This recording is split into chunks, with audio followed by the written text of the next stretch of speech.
On our world of work today is someone who is going to tell us about information overload.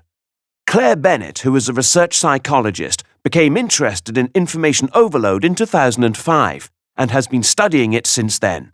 She has some interesting things to tell us. Welcome, Claire. Thank you, Greg. It's nice to be here. Claire, just to clarify, what exactly is information overload? Well, in simple terms, it refers to the difficulties someone can experience when they're trying to understand a situation and perhaps make a decision related to it because there is too much information available. Alvin Toffler first talked about information overload back in 1970 in his book Future Shock. He claimed that the increasing amounts of information available to us would eventually create problems.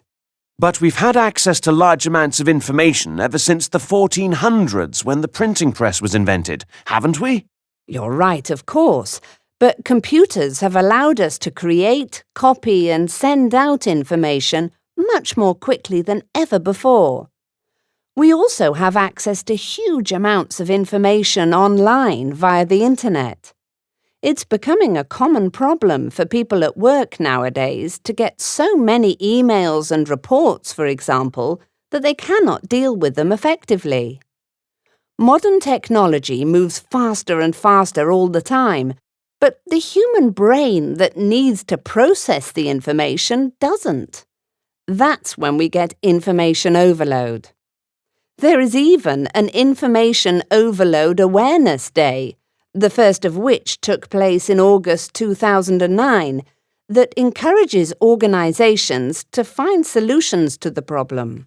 I see.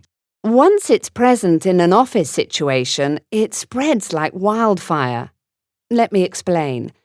Imagine an employee is experiencing information overload and therefore is unable to understand and process any information effectively.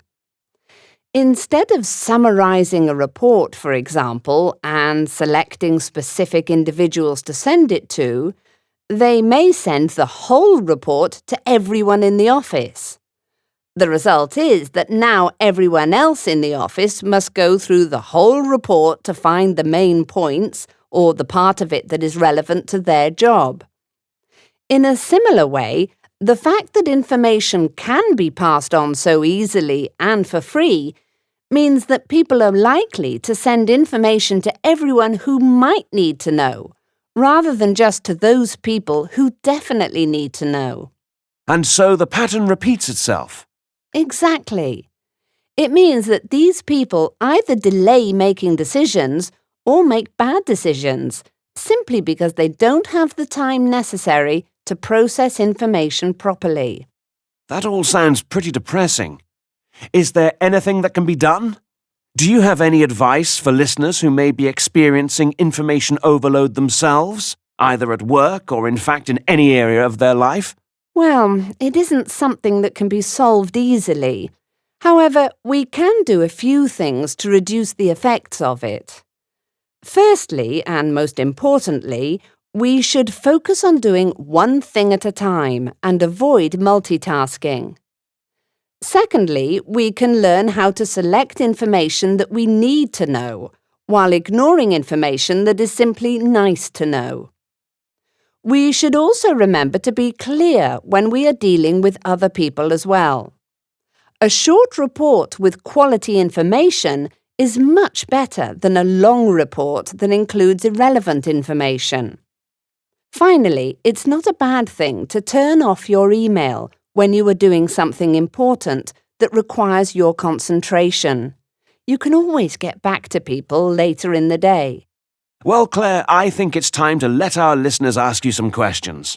Our first caller is Janet from Birmingham.